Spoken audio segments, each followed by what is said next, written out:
Hello everyone, welcome back to my channel, long time no see. I hope you are all well. If you are new here, I am Rachel and I'm a mummy to two young children. I have got a little 2-year-old boy called Joshua and I have given birth 2 weeks ago to my second little baby, a little girl. So I am back today with my labour and delivery video. So this is going to be a little bit of a montage of my labour and delivery story and a little bit postpartum as well. I really hoped to film clips of the birth, but it was all a bit of a rush. It was all a bit sudden, so I don't even think I picked up my camera and took it and managed to pack it in my hospital bag because it just all happened so quick. So I didn't actually manage to film any of it, but I thought I would still do a labour and delivery video because I would like to look back and be able to remember exactly how Chloe's birth was. So first of all, I bet to introduce you to her. So this is little Chloe and she is exactly 2 weeks old today. I can't believe where the last 2 weeks have gone. It's absolutely insane how quick it goes, especially when it's like not your first child. It just goes, what are you doing? It just goes so quickly. And I thought I would get this filmed before, well, I thought I'd get it filmed today before it, you know, I forget like little details and bits. It's still quite fresh in my mind, so I thought I'd get it filmed. I'm gonna stop rambling now and I'm gonna get stuck straight into it. So a little bit of background with my first birth. I was induced with my first little boy, Joshua. It was a very long, slow labour and it didn't go to plan, and I ended up having to have an emergency cesarean after 2.5 days in labour. So this time round, I was given the choice of what I wanted to do. I could go for a VBAC if I wanted to, or I could go for an elective section, and in the end me and my partner decided that we would probably feel more comfortable if I went in for an elective section. So we had that booked for her due date, which was the 16th of August. Thursday the 16th of August I was booked in for an elective section.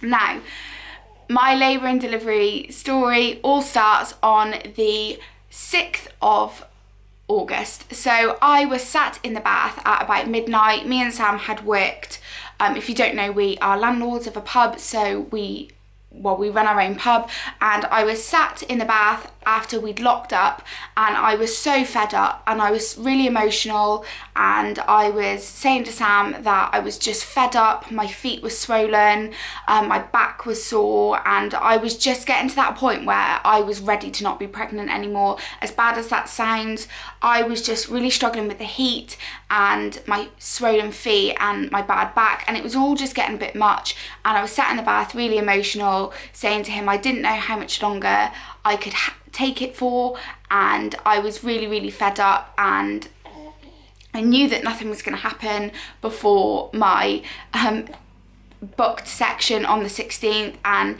the thought of having to carry on for another week and a half just filled me with dread because I was just so uncomfortable. And Sam tried to calm me down and sort of tell me that it was okay, and you know, you never know what might happen. But when we went for our consultant appointment where they booked the elective section, we were told that it was very unlikely I would go into labour naturally before that date, and we had like a less than 10% chance of that happening.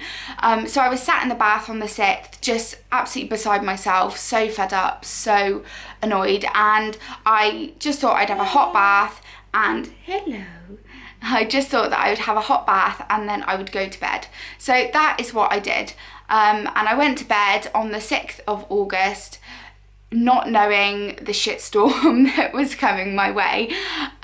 So I had a really good night's sleep. I slept like a log, but I woke up at about 6 o'clock in the morning. Now I don't usually rise till about 8, which is when Josh wakes up, but I woke up and I got this agonising pain in my stomach. So this is the morning of the 7th of August now, and I woke up and I shot out of bed and I had this really like pain like really bad pain in my tummy, and I didn't really think anything of it. I thought maybe it was just a bit of cramp because I'd been laid on my side and I had such a heavy belly at this point. So I thought that I would crawl back into bed and go back to sleep, and just, I didn't think anything of it. And then a couple of minutes later, it happened again. And it got me out of bed. It was really, really quite painful. It was enough to wake me up from my sleep. And so, again, I was a bit, I don't know, I didn't really think anything of it. I just thought that it was just probably a little bit of cramps. So I just sat up in bed and I was on my phone for a little bit.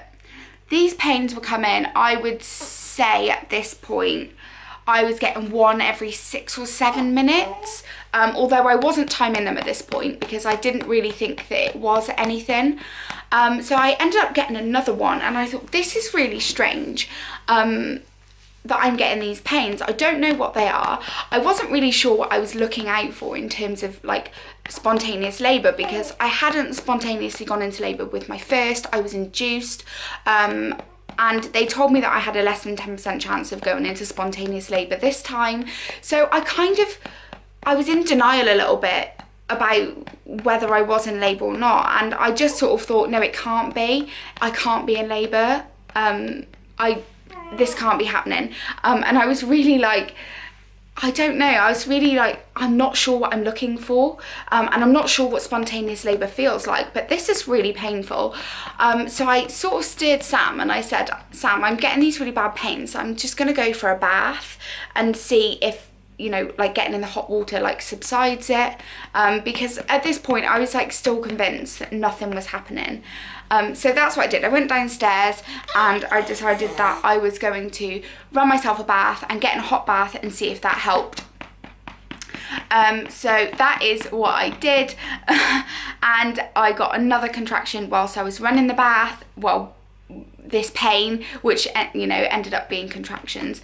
And I thought I would just drop my mum a text and let her know that I was getting really bad pains, because she was the person that was having Josh, and I just wanted to heads her up that I wasn't sure if something was happening, but I was getting really bad pains. So that's what I did, and she didn't answer, and I got another one, so I rung her and said, I'm not sure whether this is anything or not, but I'm getting some really, really like bad pains, and just heads up, keep your phone close, just in case it is something. I don't think it is, but just in case it is.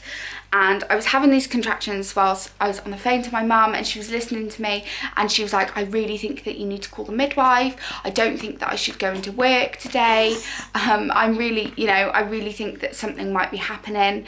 And I was still convinced at this point that it was nothing, and I told her to still go to work and, you know, to do everything as normal. She was really unsure. So to put her mind at ease, I did ring the midwife, and I had my bath. I was getting these pains in the bath.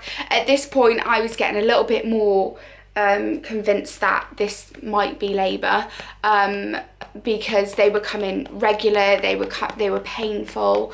So I got out the bath after probably 5 or 10 minutes. Let me just put Chloe down. I got out the bath after about 5 or 10 minutes because the bath just wasn't helping the pain. It wasn't relieving it at all. It wasn't helping. So I decided to get out the bath and I'd ring the midwife.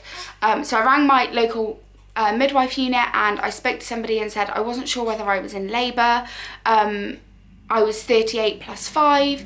I am booked in for a planned section on the 16th, but I'm not sure whether I'm in labour now. I'm getting regular pains. They're coming at 6 or 7 minutes apart. At the time I told them I was probably getting one every 10 minutes because I was so like not with it and I wasn't timing them, so I've got like no sense of time. So I told them I was getting probably at least one every 10 minutes. I had one on the phone when I was talking to the midwife, and she agreed that she thought things were hotting up and it was probably best if I rang the consultant-led ward that I was supposed to be having baby on, and I made my way there. So at this point I sort of went into a little bit of panic mode, and I thought, oh crap, like something is actually happening. I can't like believe it. Oh my god, what do I do now? I haven't packed Josh's bag.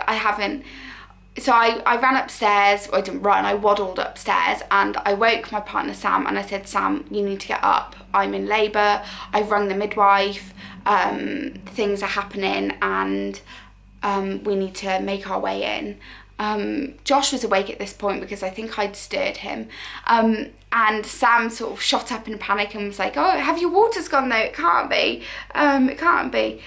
My waters hadn't gone, but I was getting regular contractions, so I was trying to pack Josh's bag between every contraction. Note to anybody out there, if you've already got a child, make sure their bag is packed before, because you don't want to be packing it when you're in labour. And we headed out the door and we dropped Josh off at my mum's, and we made our way straight to the consultant-led unit because I was planning a section. So that car journey is about an hour away, and that was hands down one of the worst car journeys of my life. And what makes it worse was that Sam was laughing when I was having contractions, which, I mean, it is funny when it's not you, but when it's you that's like having all the pains, like, it's absolutely not funny whatsoever. And I was getting really angry with him because he was like laughing at me because he just didn't know how to like deal with it. So we got to the hospital and we were sent to triage, where they hooked me up to a CTG monitor just to monitor the baby's movements and the baby's heart rate, and to see whether I was actually regularly contracting or whether it was just Braxton Hicks. So I was put on this machine for half an hour, and that was able to confirm, oh, did you have a bit of wind? That confirmed that I was actually in labour, and I was getting regular contractions about every 4 minutes. At this point they were coming, and so somebody came and they gave me an internal examination just to see if my cervix was dilating, and this would have been about 10 o'clock, 10:30 at this point. When I was in triage. So somebody came and gave me an internal examination. They're not nice, are they? But, you know, it's part and parcel of being in labour. And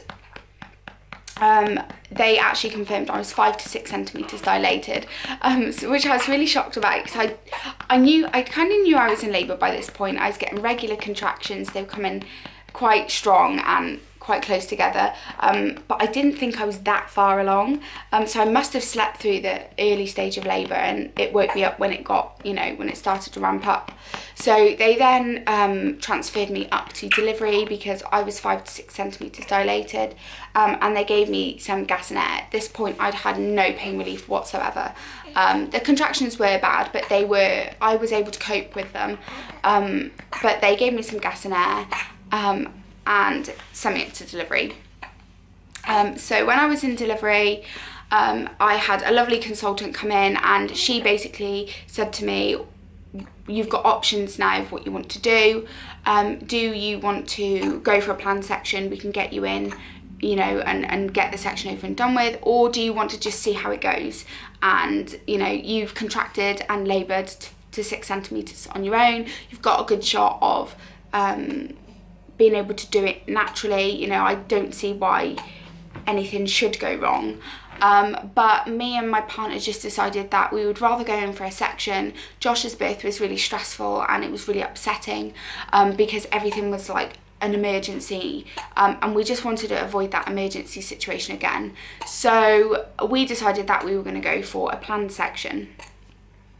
So I signed all the consent forms, and I was just waiting to go into theatre at this point. And I wasn't waiting long. By the time I was in like labour delivery ward, I think I was in the room 20 minutes, half an hour before they wheeled me through. They got me into a hospital gown and put a drip in my hand, and then they wheeled me through to theatre. Where they administered a spinal block. Now, I won't lie to you, that's not the most pleasant of things. It is not bad, but it does sting. The doctors do warn you that it is going to sting a little bit, but it's really important that you don't move. Which is really difficult and really hard. And at this point I was really, really frightened, because the thought of somebody injecting into my spine is like, it's just a really horrible thought, isn't it? Somebody putting an injection into your spine. And so I was shaking like a leaf, sat on the edge of the bed, and they were telling me it's going to sting, but don't move. You can't move, it's really dangerous. So anyway, they administered the spinal, they waited for that to kick in, and the first incision was made at exactly 12 o'clock. I think the spinal was administered at 11:43, because they have to write everything down on like a whiteboard, so you can actually see like when everything happens. So the spinal was administered at 11:43, first cut made to skin was at 12 o'clock, and the first cut made to uterus was at 12:03, and Chloe Grace Morgan, let's just show you what. Little Chloe Grace was born at 12:05, and she weighed, on the 7th of the 8th, she was born at 12:05, and she weighed £7 and 14 ounces. So she was a pound smaller than my first Joshua, but she was a good weight for a baby that was 9 days early. So she was £7.14, and she was cleaned up and handed straight to Sam, and they just finished the section off. It was so different to, it was so lovely, and it was so calm, and it was so different to Joshua's birth, because he had to be wheeled to neonatal care, because he needed some help when he was born. And it was so nice to just like have her with us, and to just look at her and cuddle her and take it all in. Section, I think it took about half an hour from after she was born for them to like stitch me up and clean everything up, and then I was wheeled straight through to recovery, and they wheel you into, oh dear baby, they wheel you into recovery for half an hour to an hour. They give you a jug of water or squash or something, and they just like to see that you can keep clear fluids down, and preferably they like to give you some toast and see that you can also keep food down before they wheel you through to postnatal. So I was wheeled through to recovery, where I was given a jug of water or a jug of squash or whatever it was, and I had a little cuddle with Chloe for the first time, and it was just lovely. It was so nice.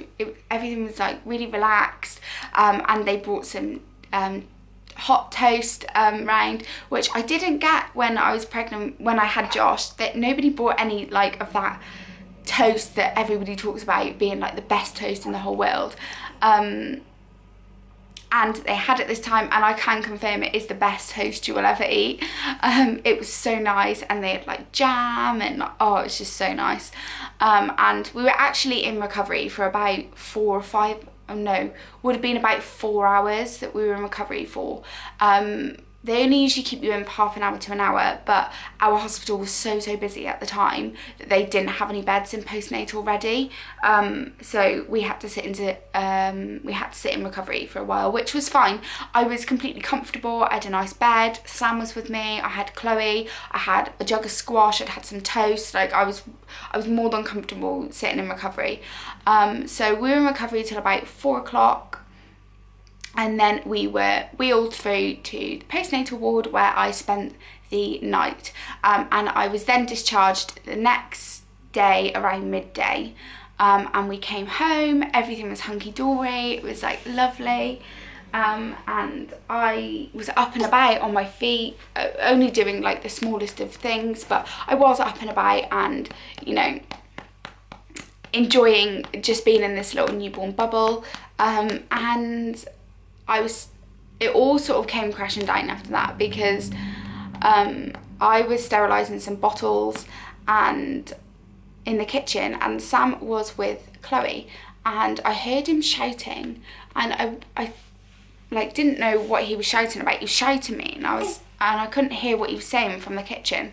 And I went through, and he was shouting, she's choking, she's choking. So I ran through to the living room, and there she was, purple, nearly blue in the face, choking on mucus. Now, we had been told that babies that are born via section can be very mucousy after they're born, because babies that are born vaginally, when they go down the birth canal, it squeezes all that mucus out of them.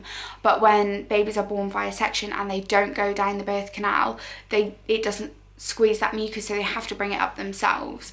And she was like nearly blue in the face and choking. And I can quite honestly say it is one of the most horrible experiences of my whole life. And anybody that has watched their child choke, it is the scariest thing that you'll ever watch in your entire life. And me and Sam were not smacking her back, but, you know, tapping her back with force, and we had her, you know, tummy down on our hand, really like trying to get this mucus up. And I rang 999 because it was in her nose, it was in her mouth, and you could see that she was like struggling to breathe, and it was just horrible to watch. So I rang an ambulance to come, which they came really quickly. Fortunately, by the time that they turned up, we had managed to move whatever was causing her to choke, but because she was only 24 hours old, they decided that they just weren't going to take any risks, and we were admitted straight back into hospital.